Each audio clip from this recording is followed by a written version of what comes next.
मानदेश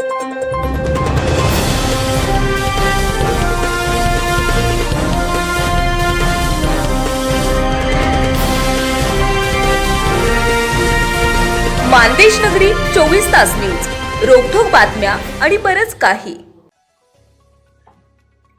सत्ताधारी राष्ट्रवादी काँग्रेसचे कार्याध्यक्ष प्रफुल्ल पटेल यांनी आज नवी दिल्लीत पंतप्रधान नरेंद्र मोदी व केंद्रीय गृहमंत्री अमित शहा यांची भेट घेतली.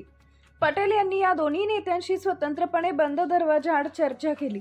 अजित पवारांच्या अपघाती निधनानंतर राष्ट्रवादी काँग्रेसच्या नेतृत्वाचा पेच प्रसंग तथा विलिनीकरणाच्या मुद्द्यावर उलटसुलट चर्चा सुरू असताना प्रफुल्ल पटेल यांनी मोदी व शहांची भेट घेतली आहे. त्यामुळे या भेटीनंतर राष्ट्रवादी काँग्रेसमध्ये वेगानं घडामोडी घडण्याची शक्यता व्यक्त केली जाते आहे. उपमुख्यमंत्री अजित पवार यांचे गत बुधवारी विमान अपघातामध्ये निधन झाले. तेव्हापासून त्यांच्यानंतर पक्षाची धुरा कोण सांभाळणार असा प्रश्न उपस्थित होतोय. सुनेत्रा पवार यांच्या शपथविधीनंतरही ही चर्चा थांबली नाही. प्रफुल्ल पटेल यांनी आज स्वतः पुढे येऊन आपण अध्यक्षपदाच्या शर्यतीत नसल्याचं स्पष्ट केलंय. त्यानंतर काही वेळातच त्यांनी पंतप्रधान नरेंद्र मोदी व केंद्रीय गृहमंत्री अमित शहा यांची स्वतंत्रपणे भेट घेऊन त्यांच्याशी बंद दरवाजाआड चर्चा केली आहे. या चर्चेचा तपशील अद्याप बाहेर आला नाही, पण ही चर्चा राष्ट्रवादी काँग्रेसमधील सध्याच्या घटनाक्रमाभोवतीच फिरती होती असं सांगितलं जात आहे.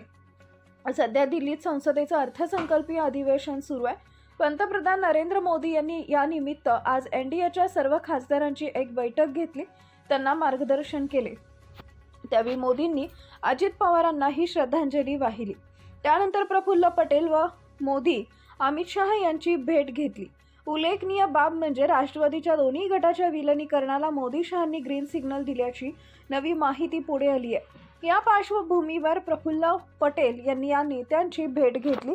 त्यामुळे साहजिकच त्यांनी या बैठकीत दोन्ही नेत्यांनी विलिनीकरणाचा त्यांचा हिरवा झेंडा दिला होता का याची खातरजमा केल्याचंही सांगण्यात येत आहे, पण त्याची पुष्टी होऊ शकली नाही.